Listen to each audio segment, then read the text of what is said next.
So I'll start with the recording. Okay, so good morning and Assalamualaikum to all viewers. Thank you again for taking time off to listen in. If you haven't, please do subscribe to E-Table Dr. Sarah on YouTube. Today, we are on episode 5, where we will be chatting on the addiction nobody talks about. Many Malaysians will experience addiction issues at some stage in their life. Yeah? This can impact the person, their family, and their community. Those around them often want to be helped, but often want to help, but don't know how. So they may do nothing because really they are worried about doing the wrong thing or become frustrated that what they do doesn't seem to make any difference. So episode 5 today talks about number 1, developing the confidence to recognize, understand, realize if we or people around you are experiencing addiction challenges. Number 2 would be to reduce stigma and discrimination towards people with addiction issues. So today I'm privileged to have an addiction expert joining me, Dr. Prem Kumar. He's the CEO and Clinical Director of SOLACE Asia and Sanctuary Addiction Retreat. He has worked in the field of addictions and psychology for more than a decade now. He's the past president of the Association of Psychotherapists and Counselors Singapore, and also the regional director of Asia Pacific Certification Board Singapore, while being one of the founding members as well. So Dr. Prem is a psychologist, psychotherapist, trainer, facilitator, and is actively involved in research in the addiction field. He also works with people with addiction issues from all walks of life, exposed to multicultural settings, specializes in developing and evaluating substance abuse treatment programs and groups.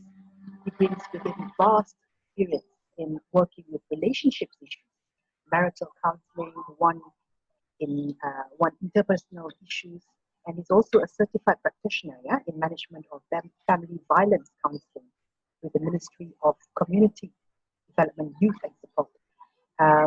Also, he has authored 2 handbooks for master students on counseling course with a UK-based university on treatment manuals for addictions treatment program in SOLACE. So welcome, Dr. Prem. How's it going for you? Hi, Sarah. Thank you very much. That was a very long introduction. If I had known you're going to read that much, I'd have told you to please cut it short. Thank you very much. Thank you. I'm well. And how are you doing? Thank you for having me on your program. It's only a pleasure. Only a pleasure. Thanks for taking time off this afternoon with me. So my first question to you, Doctor, you can share with our viewers on actually what is addiction and what would be the common causes there. Okay. I think first of all, that's a very appropriate question to start off the talk. I think we need to understand what addiction actually is about. Now, we are dealing with a disease. Okay. Now, addiction is a chronic relapsing disorder. That's how it is defined. And today, we know that this is a disorder, it's a disease, and therefore we're able to treat it accordingly. Unfortunately, for a long time, I'm talking about maybe 20, 30 years ago, there was this misconception that addiction is lack of willpower. Why is it that I can have a glass of beer and I can stop, but why is it that you claim you cannot? You don't have the willpower to do it, or you don't want to do it.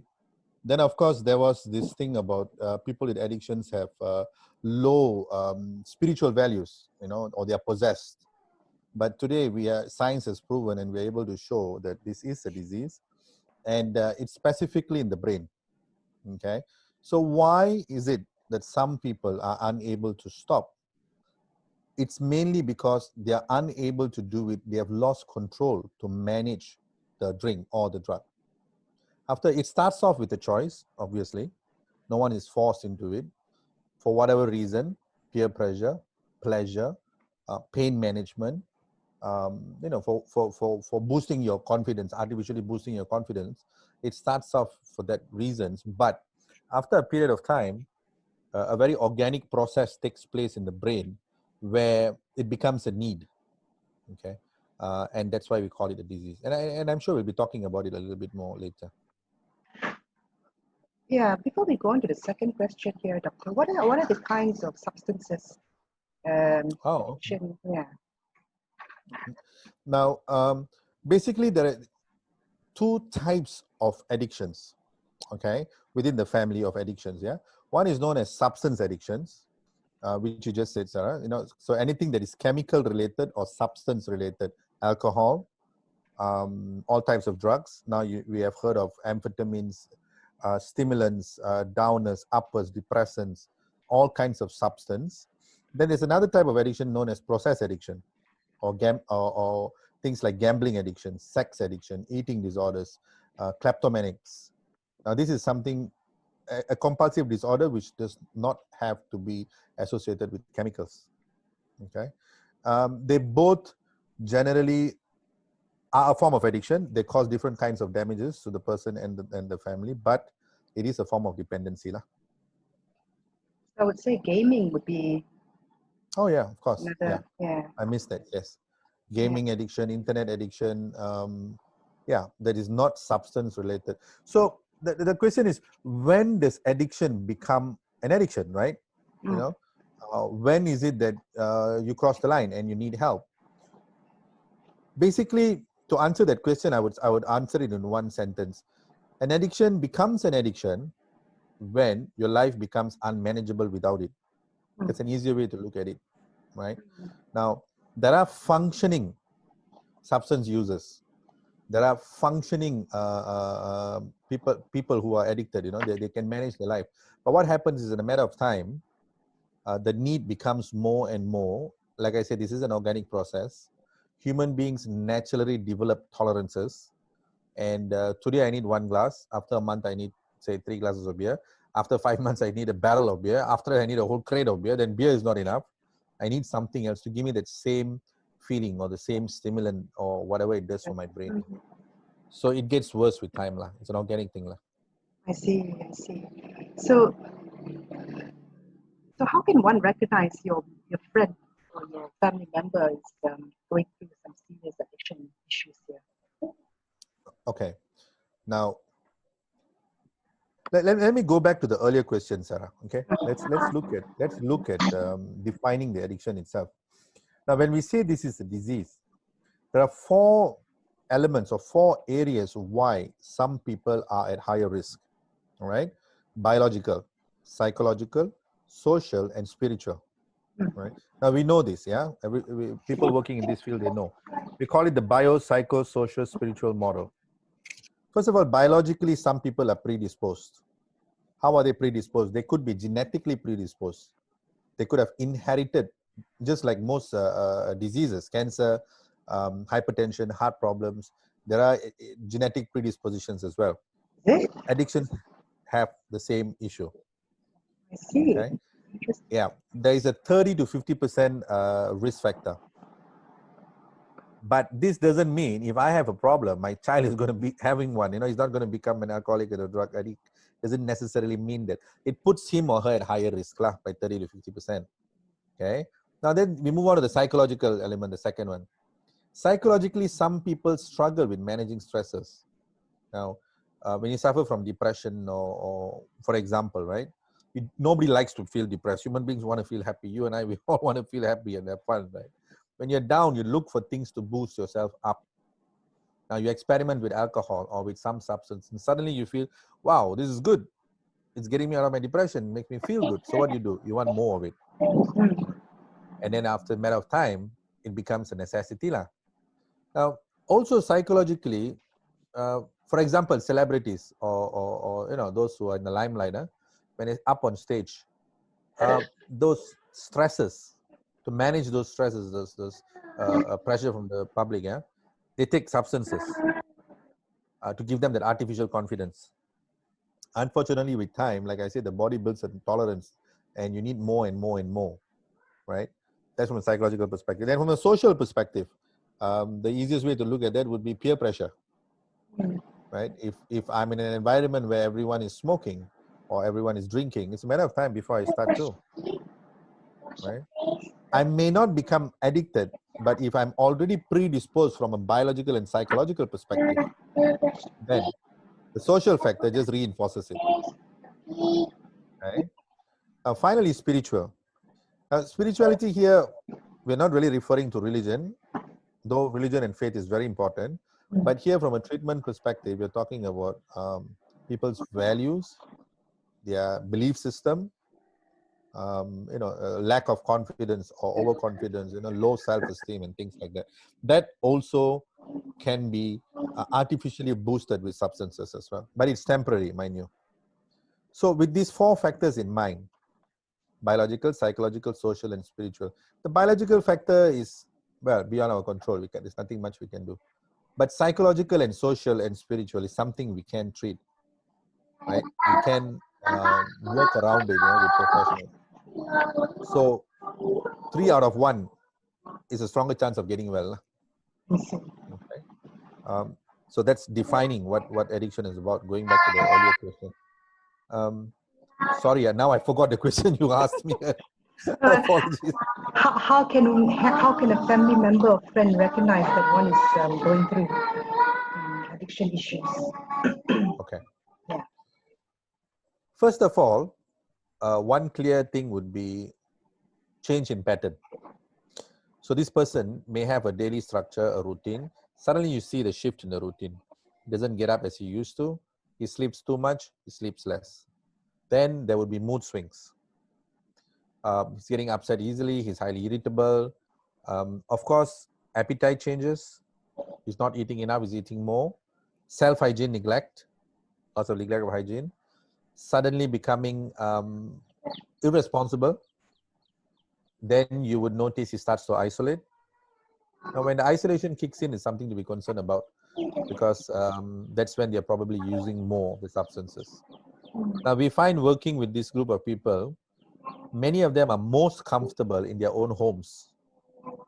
The room, the toilet, this becomes the safest place to use drugs or get active into addictions, because you feel safe in your room, right?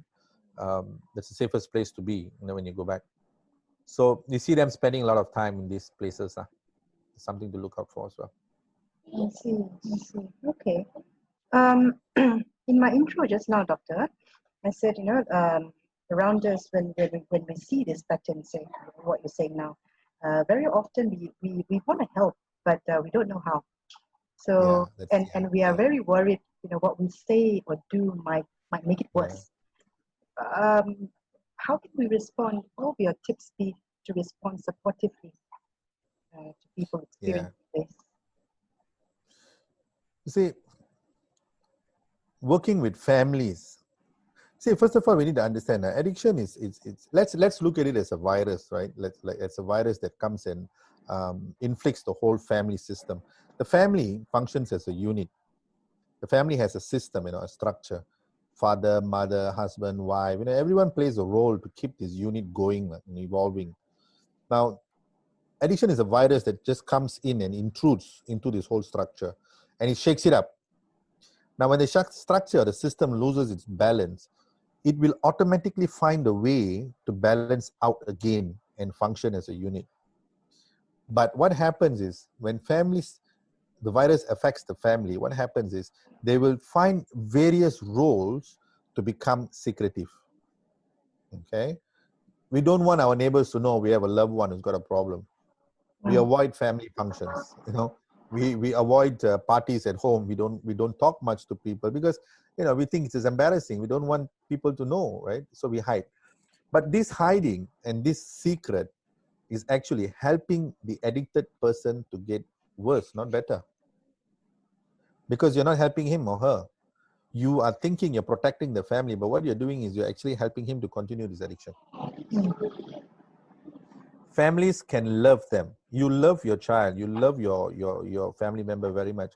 But unfortunately, remember, you can't treat them, right? You can love them, you can feed them, you can care for them, but please allow the professionals to help them. So what do? Start to be honest with each other. Okay? Start to talk about things like you're avoiding, you're not at the family table, you're not at the dining table, sorry, or you're not having meals with us. What's the problem? Talk to us about it. You have missed school, or you're not going to work. You're not dressed properly. Is there something going on? Let's talk about it. Address it. You don't have to keep it as a secret. And when there's a difficulty, please get professional help. We're dealing with a disease after all, you know. It's a disease. It's. I wouldn't dare say that every family has this addiction problem, but I can tell you most families have a problem at home and they don't even realize it, like I said. So address it, please talk about it. Yeah, yeah. It's clear when you make it known that it is a disease. And once somebody gets sick, you have to bring them to the clinic. And Correct. yeah, and if you're always in denial stage, then crisis is bound to happen, isn't it? Yeah. Yeah. If your loved one is having a flu or a fever, you know, you can't scold him and expect him to get well, or you can't keep shouting at him and expect him to get well. He needs to go see a doctor. No, you're right. Right. Absolutely right. Yeah. So maybe a tough question, maybe a sensitive question, but I just want to know, you know, you have worked with people with addiction issues from all walks of life now, more than a decade now, yeah, doctor? What are your thoughts in terms of the stigma among Malaysians in particular from, say, 10 years ago till today? Has it changed? Has it improved? Okay. I think well, to answer your question, we have definitely improved, Sarah. That's the answer, lah. Yeah. But one thing about Asians is that we are very closely knit, which is fine. You know, we are very we are collectivistic. We are collectivists. Okay, we're not so individualistic like the Westerners. We care for each other for a long time. My mom still calls me up and she's asking me, "What did you have your meal?" You know, she still checks on me, and then she asks me, what did your wife cook for you today?" You know, it's like, I mean, Mom, I'm old enough. Mom, my wife can take care of me. But I guess that's our Asian way of sharing and showing love to each other, right? The stigma that we had before, mainly in Malaysia, is that we didn't look at addictions as a disease before. I remember we used to call najis masyarakat. That was the term that was used many years ago. Remember those adverts, yeah. Yeah, you remember that, huh? It was so nuisance to the society, public nuisance, you know, an embarrassment. But when we started accepting or realizing that this is a disease, things have changed a lot. Today, the ministry works very closely in treating people. See, we punish the crime. For example, someone steals something and then he gets caught, and then they find out he's got an addiction problem that has led him to steal because he doesn't have money to buy the substance, right? Now we punish the crime, we catch him, we throw him in jail. But what about the disease? Do we treat the disease? Because if we don't treat the disease, he's going to come out a sick man again and steal again and go back to jail again. So if you look at the statistics, yeah, it is a cycle. It's very vicious. In fact, if you look at the stats, a majority, I don't have the exact stats now, of prisoners you'll find are repeat offenders due to substance-related offenses or substance use offenses because they're untreated, right? It's like taking a diabetic and throwing him in jail and telling him, hey, you make sure your sugar level goes down when you come out, you know, after a while. It's not going to happen. Yeah. Mission impossible. But the thing is, we still have to look at the crime, right? We still have to make sure the consequences to the criminal act. But at the same time, we have to treat. Now, in Malaysia, we are treating. We do that. We recognize. And I know that for a fact because I work very closely with the ministry and National Anti-Drug Agency. And they run a lot of programs in prisons, in the community, creating awareness. So people understand that please come and ask for help. You can be treated. So yes, we have definitely changed over the years, and the government is doing a lot now to help people with addictions. Okay. Say one of our viewers curious to know, yeah. Say he or she has addiction issues. I think the concern would be, will I get locked up if I were to call that hotline? Yeah. And ask. That's a very fair question. Okay. To answer that specific question, now, if you're seeking help and you've not committed an offense or a crime, you will not be locked up. Okay? Your problem will be addressed as an illness or as a disease, and you'll be treated for it. If you're caught by the police, for a criminal act, then the chances are you can be charged, or you will be charged, or rather, right? But if you're seeking treatment, you call for help, it's voluntarily, then there's no reason to lock you up. Okay. Yeah, in fact, just to elaborate on that a little bit, I don't have the details, but if you go into the National Anti-Drug Agency or Agency Anti-Dada Kebangsaan website, they're very clearly stated there, first offense, second offense, and what kind of help you can get from the government. And of course, if you want private help, you can always look for treatment providers like us, SOLACE, and of course we are private and we protect the anonymity and confidentiality of our clients, and so we are not obliged to report unless there's a criminal act. Then that's a different thing. Okay, thanks for explaining that, making it clear for us, Sure. for the viewers. Part of addiction will the next question for you. Sure. Anger management part. They will obviously get angry when provoked. When even ask a simple question for them, they will get angry. Is any tips to manage anger here, Dr. Prem? Any simple tips that one can adopt, perhaps? Okay.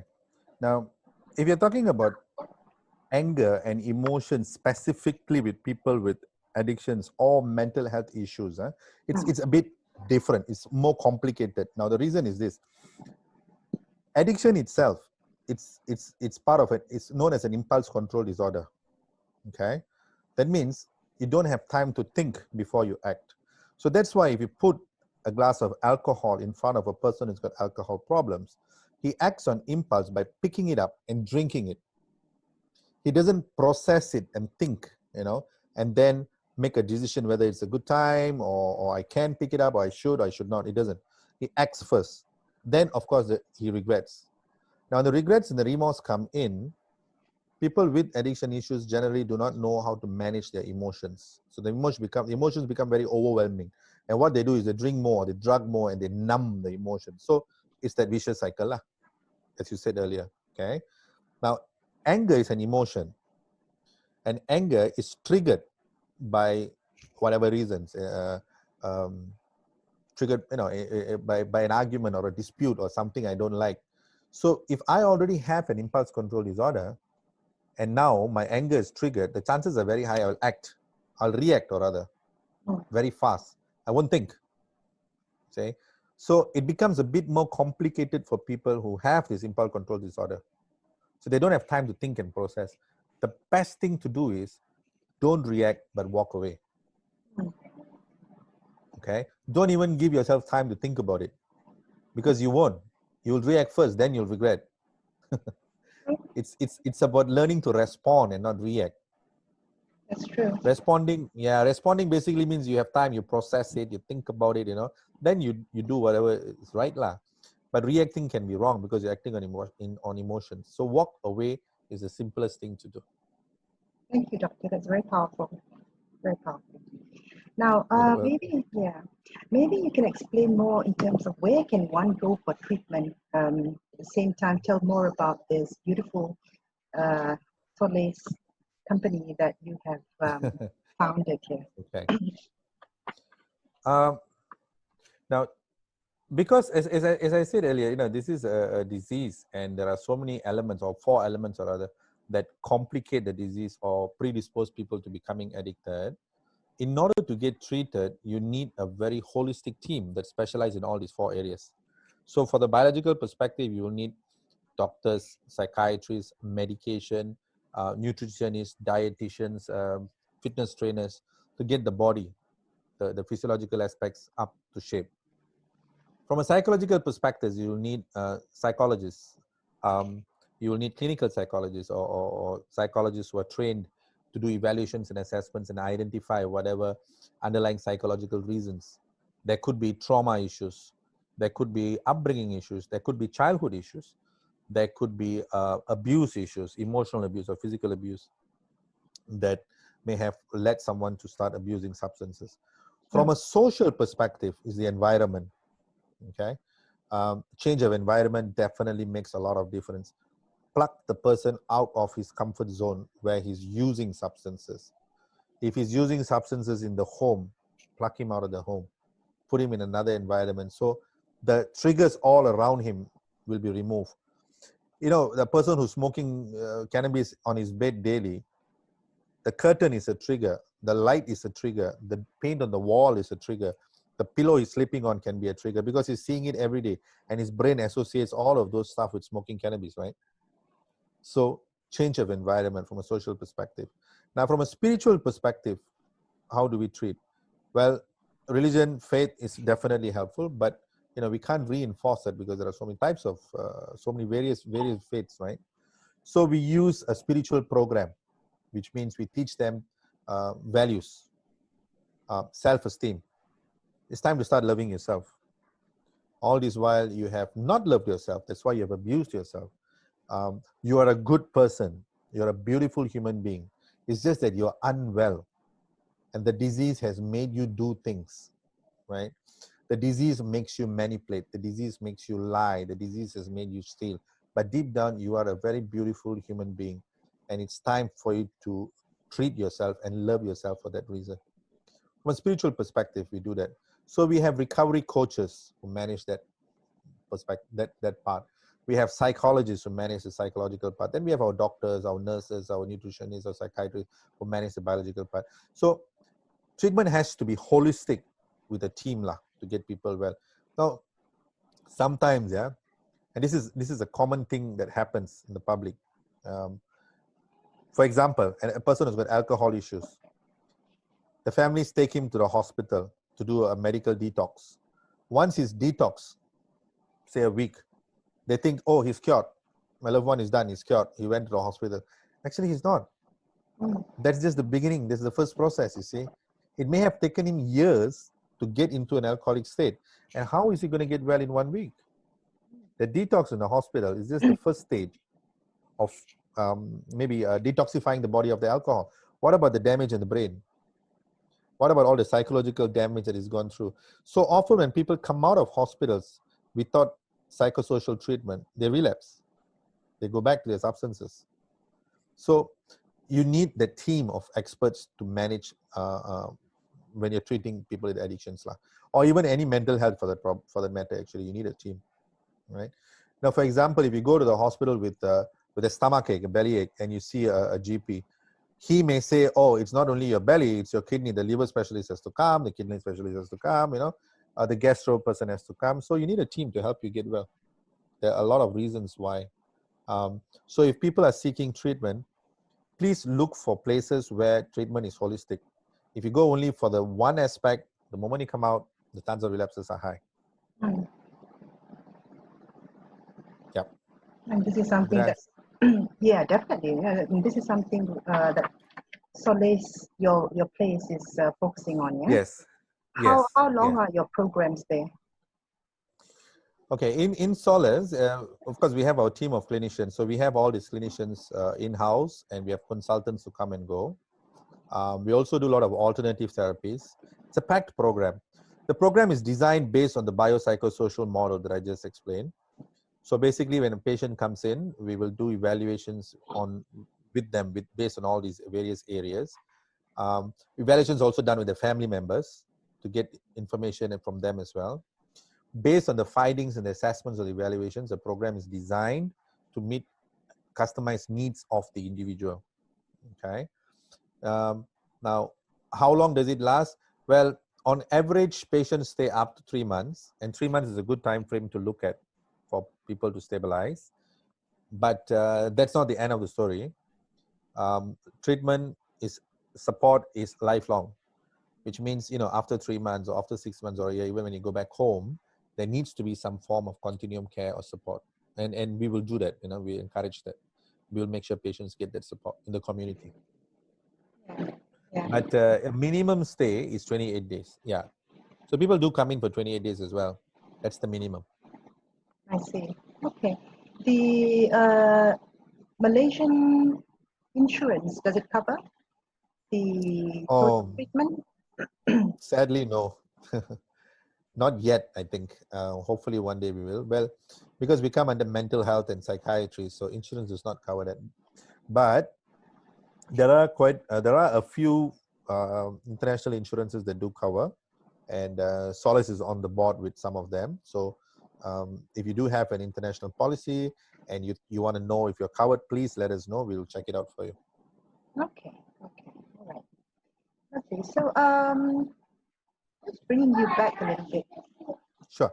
on maybe we would like to know what actually happens at home, within the community, within their work places that made them have those have the disease addiction. Yeah. See, like I was, okay, let's talk a little bit, go back to family again, you know. Like I was explaining earlier, the families are amazing because, you know, we find a way to evolve. We find a way to function, you know, as a unit. Look at the Rumah Panjangs, you know, longhouse people. They live as a whole. There are so many families living together inside that longhouses, right? And they function, you know, they have a daily routine, they have a daily structure, and they all serve a purpose, right? When there is a community gathering, everyone gets together. Maybe this is more so for Asians, right? If I may stress that. Now, and we are very protective of one another. So when there is a problem, we go into this mode of protecting. We want to protect, thinking that we can take care of each other. And very often, this concept of codependency kicks in. Okay. Now, codependency, to put it in one word, means overcaring or over-loving somebody. You love someone so much, you care for someone so much, you go into this mode where you want to save them. And you think it's your duty, it's your job to protect and save them. But what actually happens at that point of time is that, yes, you are trying to save them, protect them, but what you're doing is you're actually protecting the addiction from continuing more and more and more because you're hiding the secret. So your whole role is like, if I may share a story actually, yeah, I'll give you an example. So I worked with, many years ago, a family, wife, husband, 2 kids. Okay. Now the husband was not working at that point of time, and he had a lot of drug related offenses. He would go to jail, he'll come out, he'd go to jail for 6-7 months, he'd come out. So the wife worked, she took care of the kids, she fed them, she took them to, you know, she educated them and did whatever she could. The husband would come home for a couple of weeks, a couple of months, he'll get into trouble, he'll go back to prison again. And this went on for many years. The family was still functioning. Okay. Now, one day, husband comes home and he says, honey, you know what? I want to change. Okay. I want to be a better person. I want to be a father and I want to be a husband because it's been too long and my kids are grown up. So the wife is like, okay, fantastic. You know, let's work it out. And then he says, you don't go to work. I'll go to work. I want you to stay at home. And she looks at him and says, after all these years, how's that going to happen, right? Then he sees his son, who's like in his 20s, and he's coming home at 3 a.m. in the morning after going for a party, and he looks at the son and he says, hey, you're the son of the house, you're the man of the house, how can you do this? It's embarrassing for the family, you need to change. The son looks at the mother and says, where did I get a dad? When did this happen? You know, why all of a sudden is a responsible father? When did this happen? He doesn't know what's going on. The father does the same thing to the daughter. He tells her the same thing, you know, you need to be a good girl, you need to get married, you need to settle down. And she looks at him and said, whoa, when did this change happen, right? Now, all of a sudden, the family realized they could not function with this person who had changed. And you know what happens finally? The wife divorces him. Oh no, really? Yeah. Wow. Right? Because the family functioned with a dysfunction all those years. Okay, the dysfunction helped the family, or maybe not help, but the dysfunction made them function. Now, when there's no dysfunction, they couldn't function. Right. Okay, right? You see what I mean? Yeah. So sometimes this happens there's a form of, this is what we call codependency. There's a codependent behavior that was going on within the wife and the addicted husband. When the addiction was cured, they couldn't function. I know it sounds strange, but it happens. Yeah, Sometimes. real life. This is actually Yeah. why so And this is what we think. We judge a lot. We judge a lot. Why is this person continuing to be like that without knowing the Yeah, real story at the back, isn't it? It's sad. correct, correct. Sometimes families, you love you love your family members so much, but what you don't realize is you may not be actually helping him lah, by loving him that much. He needs help. Sometimes we get families sending their loved ones into treatment, and then after a month or so, the husband or the wife or the mother calls up and he says, "Oh, you please send him home. I think he's well. He's recovered already." And then he'll be all right. Let's send him home. And then we're thinking, no, he's not all right. He needs to stay for a long while more. And they're like, no, no, no, no. I'm the mother. I know what's happening. Send him home. He goes home. He relapses within 2 days. Okay, but the family is okay because now the dysfunction is back, so they can function. Oh no. Yeah. That's So sad. Do it they is sad. in your programs or any of the governmental programs, do they cover counseling for the family members as well? Because it's dangerous. Oh, The yes. family is the backbone, isn't it? Yes, definitely very important, Sarah. Family programs, family therapy, family counseling is extremely important. Sometimes I can say, I'll dare say, if we can't treat the person who's addicted, treat the family. Yeah. Okay. And suddenly you see this person getting well. Yeah. We have done that a couple of times.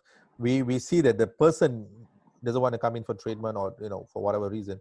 We get the family in and we do some work with the family. Suddenly you see this person changing. Mm. So family therapy is very important. Yeah. Because a lot of times in certain very traditional families, all about the judgmental views. Yes. Happening. Yes. When we get deeper into this, we can be very sensitive for such a talk. Yeah. Yeah, it's sensitive, it's true, but it's the truth lie. It's the fact, is it? It's not it's not that the families don't love their child or husband or whoever. It's not that they don't, they do. But what they realize is that you can only love, you can only care, but treatment has to come from the experts. Don't try and treat your loved one. If he's got a heart problem, please take him to the hospital, right? You're not going to sit down in the house with someone who's got a heart problem, right? If he's got, like I said, if he's got cancer, for example, you can't cure. Take him to see a cancer specialist, a doctor. It's the same concept. But you can still love the person very much. You can care for them very much. 100%. Do what we can do. Leave the rest up to experts. Exactly. They have researched, they have studied about it, they have gone through live cases, all sorts of cases, and they know best how to. That's how you can show your love. Exactly. Well said. That's how you show your love. Yeah. Yes. And mind you, we need to keep our jobs too. I need to have a job too. So come see me. Yeah. of course, definitely. Now, I think you've answered this just now, but explain again, Dr. Prem, why does treatment needs to be scientific and holistic? And what do you mean by that? Okay. Yeah. When I mean scientific, what I'm referring to is that treatment has to be done by people who are trained and accredited in the right areas or the right areas of specialty. Okay. There are people who claim they can treat. You see, first of all, I need to clarify this. Addiction is a chronic relapsing disorder. Okay, which means, as far as I know, as far as most of us understand, there's no cure. You cannot be cured. It's like some chronic illnesses, you cannot be cured, but you can arrest the disease. You can stop taking your drugs. You can stop taking your alcohol. You can learn to live life on life's terms without the dependency. You can with the right treatment. The key thing is a right treatment by the right experts. There are people who claim lots of things, but unfortunately, it's not really true. Because this is a reasonably new area. Addiction science is a reasonably new area, especially in this region. And people are desperate to seek help, right? You want help and you'll believe almost anything. But please check and make sure that the treatment you're receiving is proper, done by experts who really are experts in their field. That's what I mean by scientific. And when I mean holistic, when I said holistic, what I'm trying to say is that it's not one person or one approach that cures all. You need a team. And the treatment has to be customized to specific needs. Okay, because this is a biopsychosocial illness after all, which means there are so many reasons why some people are addicted. So all those reasons have to be investigated and identified and researched in order for it to be holistically treated. If you treat just one area, the other areas can lead them to relapses from happening. Okay, so we reduce the chances of relapses by covering holistically all areas of which are problematic. Okay, okay. Well, last but not least, Dr. Prem, how serious is the addiction issue here in Malaysia? I know the stats that out of 10, 6 working adults are experiencing mental health issues. But how serious is the addiction in Malaysia? Okay. How serious, huh? It's quite serious, lah. Now, actually, the statistics vary, lah, Sarah. I see. So, I mean, we're getting different statistics from different places, but from a practitioner's perspective, from someone like us who work on the ground, I can tell you that it's quite serious, in the sense that it's drugs and substances, illegal substances are so easily available. That's one. Secondly, it's affordable. Okay, it's not as expensive as what it used to be those days. Cocaine, heroin was expensive. Now school kids can afford drugs, by the way.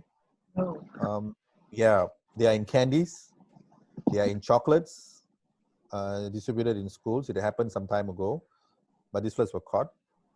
The other thing is also because there are always new types of substances coming up in the market. And this is because it's synthetic. See, it's chemical based, you see. So you know the right chemistry, the right chemicals, you know how to cook it, you have the recipe, and you can just create a new drug, a new substance. So many new substances coming into the market. Scary. Now, it is scary. Now it's scary. Now the recent one that is not very popular yet is laughing gas, nitrous oxide. Okay, that's becoming addictive as well. It's very popular in Australia because it's legal and it's cheap. So school kids, university kids are abusing it. Glue, which is, gum, right? It really damages the brain. Kids are abusing it and they're becoming very, very sick mentally, And sniffing, petrol and solvents and stuff like that. Amphetamines, the street name for it is ice. It's ridiculously, it's bad. It's really bad. It causes severe psychosis, and it's becoming extremely cheap because they're mixing it with all kinds of chemicals which are highly risky. Even fluorescent bulbs are crushed and put into it. The menthols, those chemicals in there. So when you sniff it, it cuts, or you snort it, it cuts. So it's bad, it's very bad. So how bad is it in Malaysia? It's bad because, like I said, one, it's affordable. Two, there are always new substances coming up, and it's difficult for the authorities to keep track of them. Very interesting. Such an eye-opener, our talk today. And really thanks for coming on board with me, taking time off again to share with us your views. Such a serious issue because we may be facing it in our family today. And one of the things you mentioned was overparenting might not such be a good idea.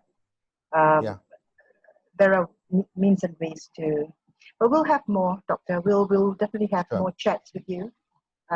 This part one, and hopefully this will enlighten the issue that perhaps a lot of us are scared to talk about. Yeah. Well, thank you very much for having me. And you're right, it's an issue that not many of us are open to talk about, but it's a big fat white elephant in the room that we need to address at some point of time. We need to, you can't keep hiding and being secretive about it. But the good news is this, the good news is today we're able to treat it. You see, we have the technology, we recognize it's a problem, and we have the science to treat it, and people do get well. That's the key thing. People do get well and they function. In fact, I can say some of them function better than they used to before because the compulsion from the substances are removed. the compulsion from the drugs are removed, and there's a void now in their life. So they fill that life with healthy compulsions. They become excellent, employees. They become very intelligent students. They start to excel in life. They become very good partners. They become very good. Have good relationships. Husbands or wives or children, and they become excellent human beings. That's the good news. That's a All very we need good to do news. is, Yeah. yeah. I was going to Yes. say that that people can be healed and things will get better. Yeah. That's so true. People can be healed. People are getting healed and things do get better. I agree with you. Yes. Definitely. So I guess people like me, what we can do in the community is change the perception. Yes. They're not nudges. It's motivated by a lot of things. So it could happen to you. It could happen to any one of us. It could happen to me tomorrow. So what we can do is, change the perception. It's a disease. Yes. And it needs to be treated. Agreed. It needs to be treated. And it can be treated. Thank you so much, Dr. Prem, for joining me again. Wishing you a pleasant day ahead of you. We'll check. Thank you, Sarah. Thank you for having me. Speak soon. Bye-bye.